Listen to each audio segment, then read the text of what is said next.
This is a beginning movie in the MACA 1320 class that is going to give you an idea of how Photoshop works. For those of you who have never been in Photoshop, it may be a pretty good window into you understanding some of the fundamentals with Photoshop. And what I have on the screen here, I'm going to explain kind of briefly here.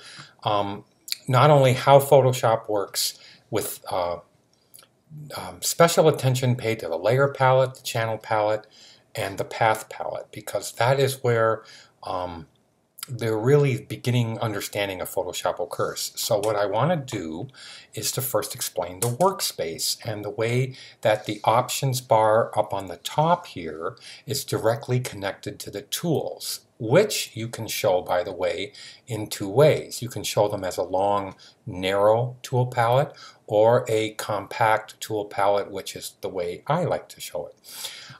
The way that you navigate on the screen first in order to enlarge the screen. On a Mac, it's Option. On a PC, it's Alt, but you hold Alt or Option and you zoom in and out via the middle mouse button. And notice that my cursor is intelligent.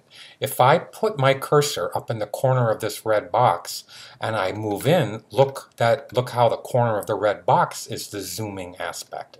If I move back out and I move down to the middle of the green circle, that becomes nearly the center of the screen. So you can zoom in and out with the middle mouse button and holding the Option or Alt keys. The way that Photoshop works, it's not like Illustrator and it's not like InDesign.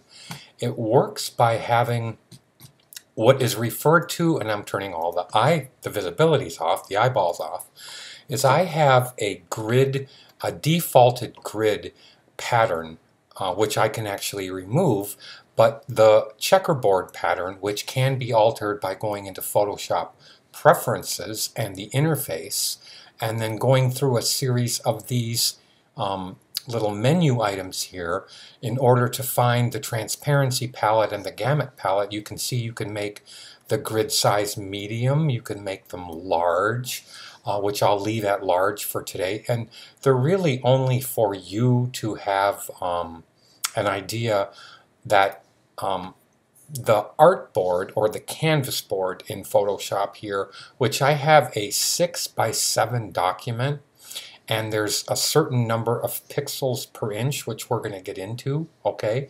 But what I want to do is to show you a couple of working things. There is a file which is called, let me get it here, it's the hotkeys for the computer, and let me just make that go back over here. We have a PDF file that I have in the 1320 and 2300 modules that you can see that it has the quick keys or the shortcut keys for Mac, and if I move down here, I even have the shortcut keys for Windows. So when I talk about like this as the Move tool, Move is V, M is Marquee, L is Lasso, W is Magic Wand, and the Quick Select, C is Crop, and so on and so on. But what I want you to do is to hear me, and I'm going to stress getting very good at the quick keys. But let me minimize this and get back to what I was talking about. Photoshop is a strange application in the way that it's not object oriented. When I have a green circle, and I just turn the eyeball on the green circle, and I hit the Move tool is not a selection tool. It is designed to move pixels around the screen. Now, the first reaction is to actually grab and put a hold of, and what I want to do is to turn on this yellow background, which is underneath the green circle, just so you can see my cursor move on the screen. But I am going to click up to the green circle layer because that's the only way that I can move the green circle around. Now, if I was selected on the yellow square or the yellow background layer, in the Move tool, I could right-hand click and my smart pop-up window would immediately realize that because I'm hovering over the green circle, that would indeed become the thing that is selected. Now, the first reaction is to, if you want to move the green circle, is to put your cursor over it and actually move the green circle around the screen. I'll Command Z back that position. But you don't have to. I want you to understand that what you're actually moving, and let me turn off the yellow, is you're actually moving anything on that canvas. And the canvas is infinite, all right? If I move something off the screen, it doesn't mean it goes away. Underneath this dark edge of what we call the 6x7 frame, it goes on for infinity. It really does. So as I zoom back and make it smaller, you can see that it goes on forever. You just can't see the green circle. Doesn't mean I've cut it off and made it a little slit. Watch how I can pick it up and put it on this side, or even put it off the screen. Doesn't mean it's gone, it just means it's off the screen. So if I move it back on the screen, I can put it back wherever I want. Let me turn on the red square, which is underneath the green circle. I want to click to the red square layer. I could either click to it manually here, or if I was on the green circle, I could right-hand click and it will go immediately to the red square layer. Now I can move that around the screen. And there are so many, I'm going to turn on the yellow background. There are so many really cool things about Photoshop, and I only want to touch on just a few. For instance, how do you make shapes and how do you put them on layers? So what I'll do is I'll get rid of and delete the green. I won't get rid of the names, but I'll get rid of all the items on there, and I'll just remake them for you so you can see it. But there are so many cool things. For instance, if I wanted to use the pixels of the red square to clip the green circle which extends outside the red square, and I didn't want to see the part of the green circle which was out there, I could actually just move the green circle down above the red square, and I could actually hold the Option key and I could clip the green circle to the red square. Now all Photoshop does is look at the edge of the pixels, and it determines, oh, that's where he wants it cut off. Now, if I click on the green circle and hit the V key to move it around, you can see I can still move this around. If I unclip these two layers together by Option clicking and releasing them, you can just see the rest of the green circle. Now what I'm going to do is I'm going to hit Command A to select all, and I'm going to hit the delete key on the green circle. I'm going to click the delete key on the red square, and I'm going to click the delete key on the blue streak, and I'm just going to remake them. So what I'll do is I'll hit the B key, as in brush. Next to the P key there are two brackets. The right bracket actually makes the brush larger, and the left bracket makes the brush smaller. So what I'm going to do is to make the brush smaller by toggling the left bracket, or make the brush bigger by toggling the right bracket. Okay, and I'm going to make a small streak of blue. So I'll bring over the swatches palette, and I'll either grab a color of blue over here, or I could have just gone over to what is referred to as the foreground color here that I'm circling and clicking on, the blue here, and I could choose a customized blue if I want to, any color blue that I want, and I'll leave it right there and I'll go like this. I'll just click the return key. Then I'll make this a smaller little streak. I'm going to go up to the flow of the brush, and I'm going to change the intensity that's coming out not to 20%. What does that mean? Let me make it bigger and show you. Let me hit the return key and make it bigger and show you. If I had that intense blue, but I only add one little whiff of that blue, that's one little mouse click of that blue, that's 20% of the full intensity. 20 into 100 is 5 times. So if I went over this 2, 3, 4, 5, you would see that I had the full intensity of that foreground color. Now I can Command Z back, and then Option Command Z back 1, 2, 3, 4, and it's gone. So you can Command Z back one state, and then Option Command Z or Alt Command Z back. But I want the I want the blue streak to be sharp on the edge. So I'm going to right-hand click and take the hardness of the brush from nothing all the way to 100. And there's a lot more that I want to discuss about the brush throughout the semester, but let's just take this, make sure we're clicked on the blue streak layer, which is a rule in Photoshop. Never do anything without either having a layer made and naming it, or you have to make the layer and then click on it, because whatever layer you're selected on is wherever the pixels are going to go. So I'm just going to take and at 100% flow, 100, hit the return key, let me just make a blue streak. So I'm just going to take it like this, and I'm going to leave it. Now I'm going to click to the green circle.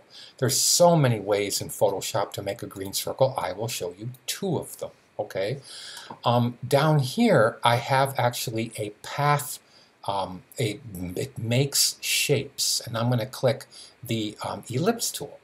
And in the ellipse tool, if I hold the Option key and then hold the Shift key, I can start my drag by holding the mouse and dragging out a path which has Bezier handles and points on it, and you can see how I've made a work path in the Path palette.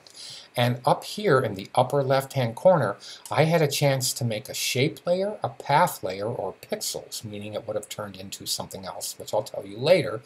Well, I'll tell you now, it's called a selection, but I left it on paths, which is where I want you to be in this semester. That's not the point, though. Now, to move around this, that's not the point, because I'm going to get into paths later, okay? But I am going to move this path where I want, okay? So if I hit the P key for the Path tool, and I hold the Command or Control key down, and I grab one of the points, you can see I can move the whole thing where I want.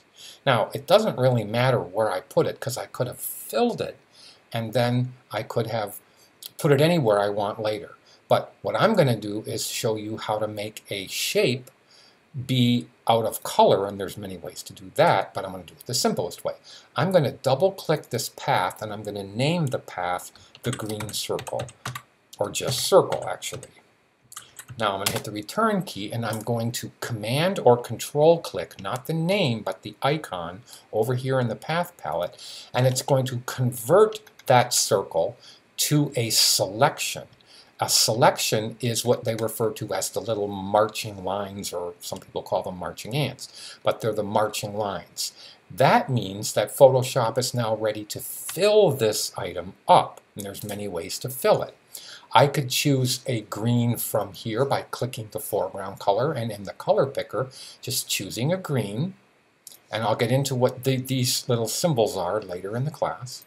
And then I can fill this a number of ways. The quick key to fill with the foreground color is on a Mac, Option Delete key. On a PC, it's Alt Delete key. But I'm going to go Option Delete key, and you can see how I filled up that shape that I had with my quick key. Now I'll Command Z back so I can do it a different way. I could have gone into Edit, Fill, which is Shift F5, and I could have chosen to fill it with the foreground color, and I just did again, except that was the long way around filling it. Now, in order to move this green circle, if I take the V key, I can actually move the whole thing, and the selection moves with it. But watch this. I'm going to deselect it, okay? And I'm going to take the green circle, and I'm going to move it down, just a little bit down away from where I had it. Now, if I move the green circle above the blue streak, then you can obviously see what happened on the page. If I move the green circle below the blue streak, then the hierarchy of the stacking order takes precedence. Now, if I return, in fact, let me move the green circle way up here on the corner. And what I'm going to do is, when I Command click the icon again, this path had no idea that I moved the pixels on the layer to a different place. So I can re-Command click, and you can see how it still maintained its position on the screen over here. Let me Command D to deselect it, okay? I can also click the green circle and take the P key, click on the path, and I can alter this path. I can move it a portion in, I can move a portion out, I can Command Z that back, I can change the direction of the path by just manipulating the Bezier handle, and then obviously Operation 1 to the live shape. Oh, that's fine. Okay. So I can obviously, that's a new thing for 2015, and I'll figure that little window out in a little bit. It's just thinking I'm making a live path. It's probably one of these little things up here that I have to make sure, because I don't want that warning to happen all the time. I don't really care. Let me see if I move it, and let me see if it just is going to give me that warning again. No. So if I were to fill this up on a new layer, I'm going to command click that new circle. Look at how I can click the green circle, then go down to the red square, click the icon right next to the trash can, and I have a blank layer, something with nothing on it. Let me click to get another color. I'll make purple up here happen, and then I can fill that circle up with Option Delete and purple. Now I'll Command D back. Command D means to deselect the path, and I can hit the V key and I can move to the purple and move it around. I can move the purple above the green circle, or I can move the purple circle below everything. I can move it away from everything, and I can also just pick it up and throw it into the trash can. Now, what I wanted to show you from this was that there are other ways. You don't have to use a path to make a shape, but in Photoshop you really need, if you're going to contain pixels or color to a designated shape, you're going to need some means of doing that. Now there's another elliptical thing. Look over here how I was in the shape tool, okay, which is called the rectangle tool or the ellipse tool. I'm going to go over to the Marquee tool and choose the circle. Now the Marquee tool doesn't make a shape that is permanent. Now I'm going to move the channel palette up here because I want you to see something. I'm going to hold the Option key and I'll make a smaller circle this time. And I'm going to hold the Shift key. Shift key constrains it to a full circle. The Option or Alt key lets me actually draw it from the center out. And I'm going to make a small one.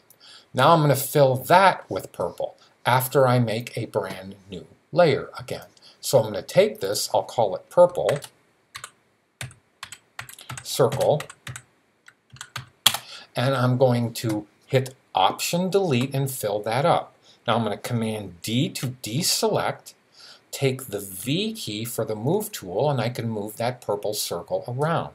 Now, what I wanted to show you was that if I go back, now I can't make that marquee selection appear again up where it was because I deselected it. It wasn't saved anywhere.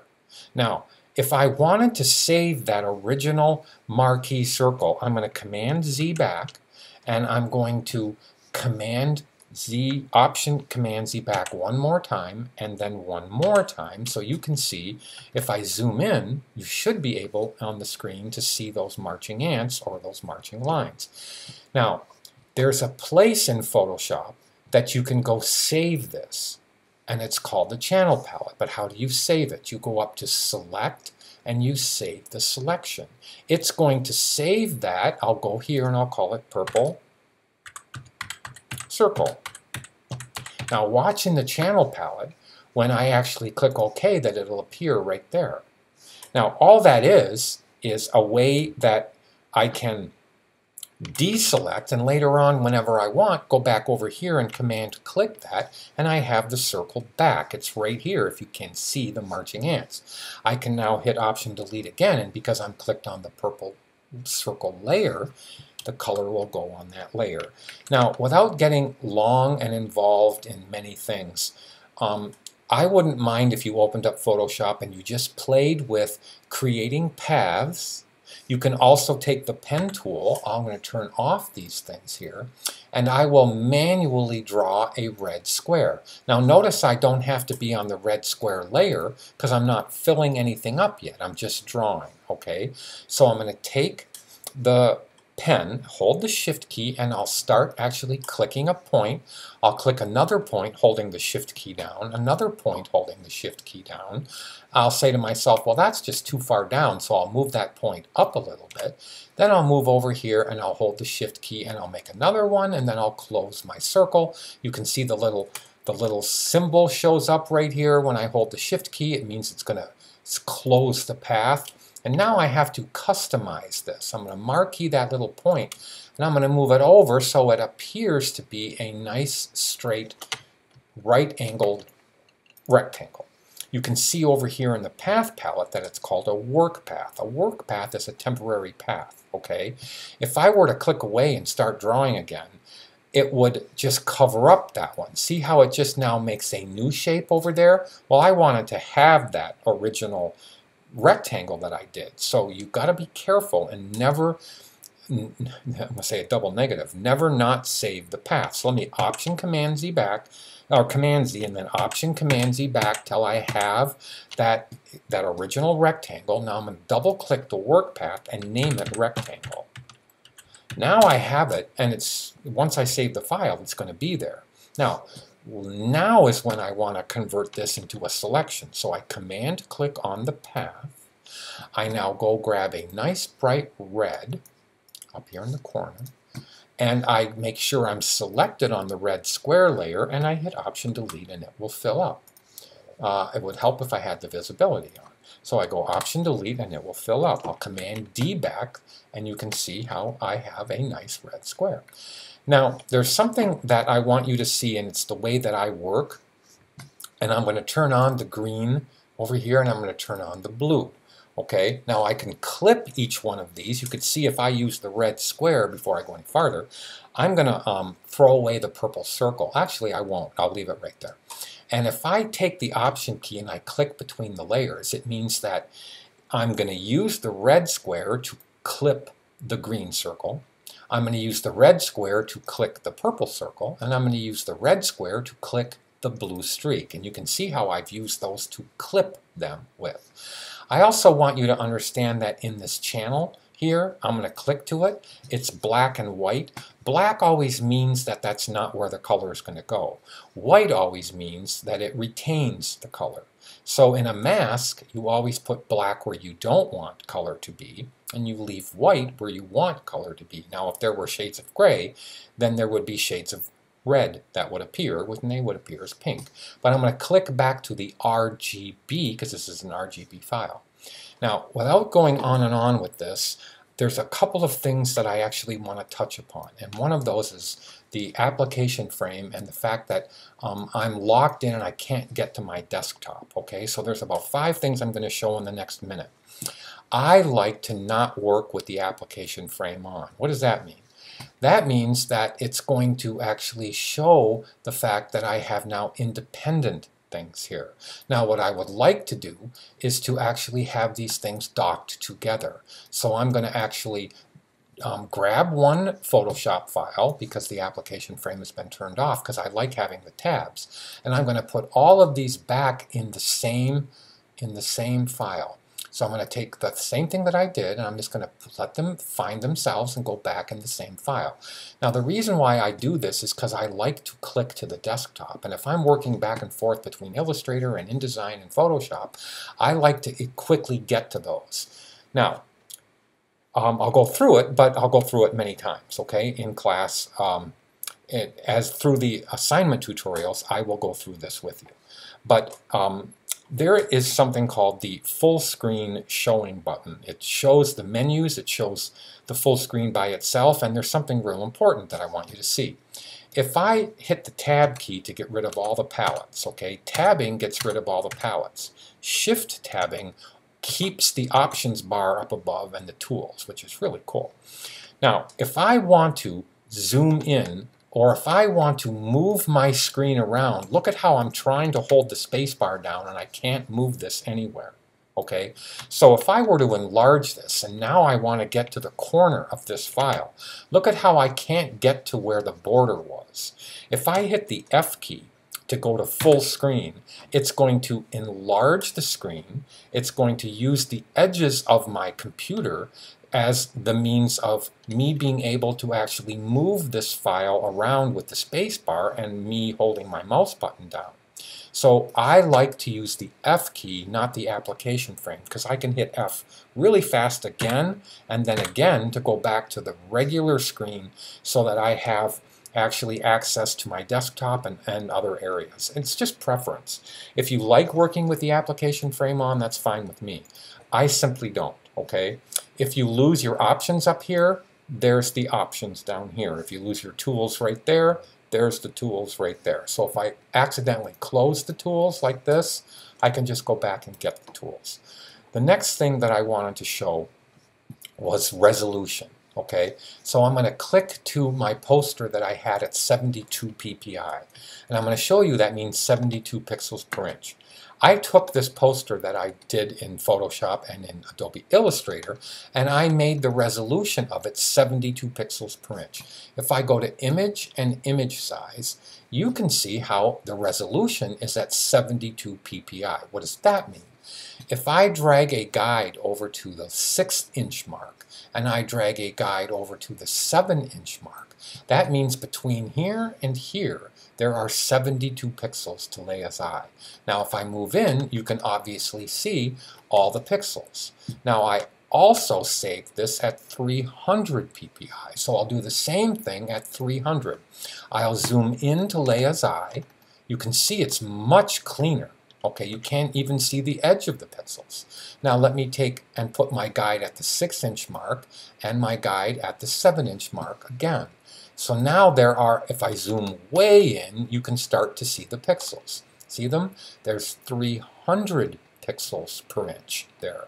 And once a file has been converted to 72 ppi, like your camera takes pictures at very large, like 36 inches wide sometimes, but it comes defaulted to 72 ppi. So we're going to talk about resolution all semester long, but once a file has been converted to 72 ppi, you really can't go in for printing's sake, and you can't go in back to image size, and you can't increase this number to 300 ppi and expect the file to look a lot better.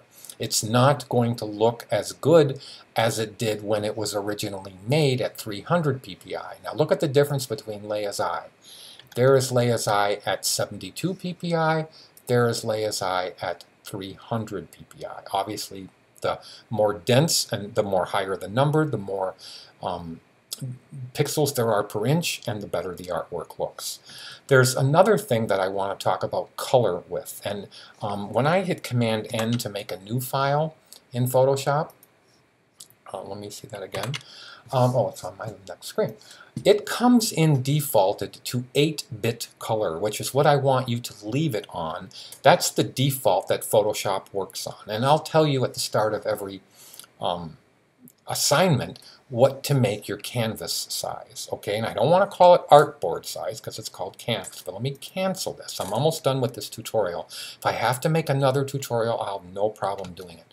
By the way, if you don't want to see the guides, it's Command semicolon to turn them off, and that's under View and Guides and clear them. Command semicolon, okay? And that's to clear the guides or to hide the guides. You go under Show and you can see here that Guides is Command colon or semicolon, okay?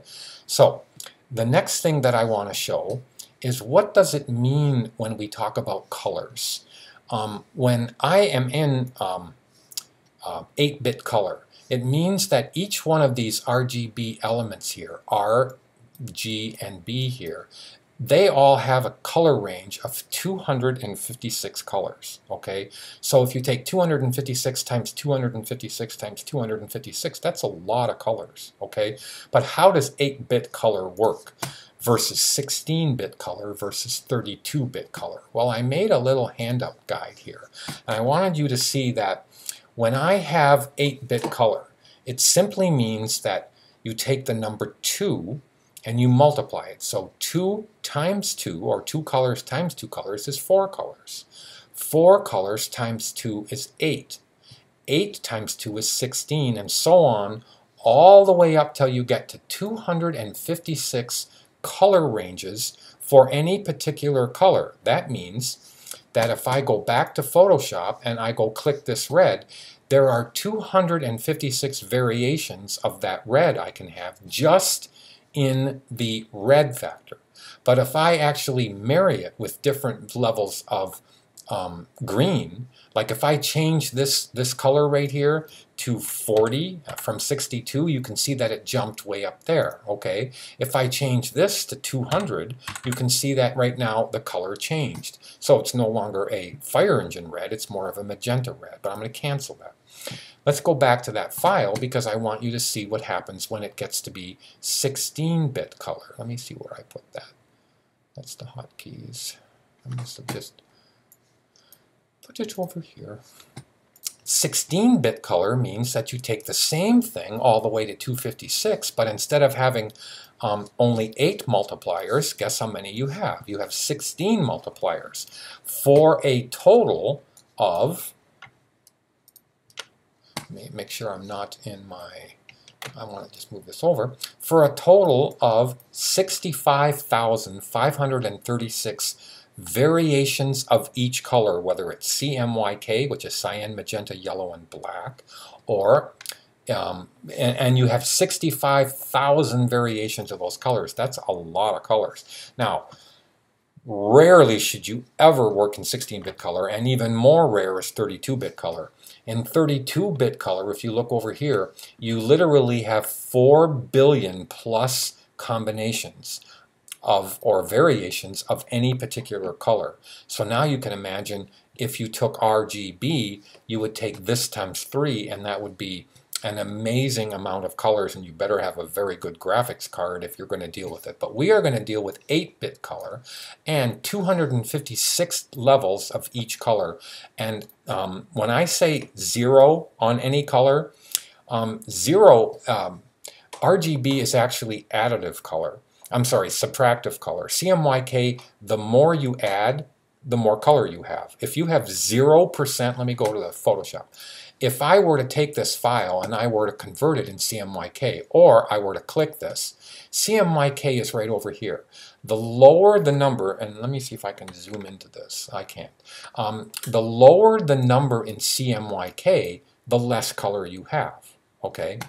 The lower the number you have in RGB, the more towards black you're going to get. So a 0% cyan is going to be no cyan. It's going to be have just about nothing on there from cyan. So if I wanted to take my magenta, and I'm dealing in percents here, okay? So if I had 100% magenta, that would be the full power of magenta. If you add up all the colors in, if you take 256 of all 3 colors, you're actually going, well, let's see what we get. Let's go to 256 here.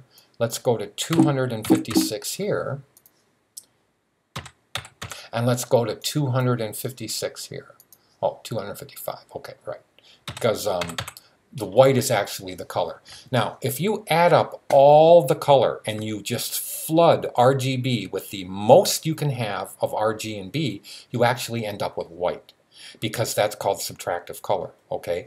What happens is when you're in RGB, you're dealing with light, and when you power all that amount of value over R and G and B, you actually end up with white on the screen because you flood out the light. If I take and I make this 0, tabbing to 0, tabbing to 0, it's going to go to black. And it's going to be black, dense, like somebody turned off all the lights. So RGB is dealing in light, which is why we can actually, in RGB, I probably should tell you now, but I'm getting this movie a little bit too long. But the color picker has a way of telling you if you're safe in CMYK, and if you go out of CMYK. For instance, if your job is going to get printed to an inkjet printer or to a laser printer, or you're going to take it out to an image setter, if it's going to be a piece of paper somewhere, you can't get the amount of saturation that RGB has. So what happens in the color picker, and I want you to look over here where I'm actually pointing, if I move the color picker up above this mark about right here, I get a caution flag. That means that this color that I have right here, and I used to be able to zoom into this screen, but because I have 2 screens open, it's not letting me. But you can see that the caution flag is here, that this red that I'm pointing at isn't really possible through a CMYK printer. This red would actually print like that, right below it. Okay, so the opposite of that what I'm trying to say is this is called out of gamut. And if you get a warning right on the screen here, it means that you've exceeded the CMYK values. And if you use out of gamut CMYK colors and your piece of artwork that you've made is so beautiful, but when you go to print it, it looks really yucky, it's because you've used out of value colors that can't possibly be printed on a CMYK inkjet printer or color laser printer. Okay, so be very careful if your file is going to be printed that you maintain CMYK values. If your file is going to be something for the internet, you can exceed and go past the CMYK values and go up into RGB and you'll be fine, because as you can see on my computer, I can get any value. I mean, look at Leia's eye and look at how absolutely gorgeous that is. Some of these colors actually can't be printed. So I would have to adjust it, like this beautiful rose Tyrene that's around her face, or the beautiful part on his face that has the subtle blues and the aquas that are right over here on the side of Han's face. They're just gorgeous. But I have to know if this is going to be an RGB file or a CMYK file. There's so much more that I want to talk to you about with Photoshop. But what I wanted you to see basically was how simple Photoshop can be. And I'm going to hit the Tab key again to tab back on. Always have your layer palette open for me. Always have your path palette open. And always have your channel palette ready to go. And then we will talk as the semester rolls on about how to make Photoshop work and how you feel comfortable in it. It's time for you to either play in Photoshop for a day or for an hour, and then we're going to go do the web buttons, okay, the web page buttons, and that's assignment guide number 1. So see you there.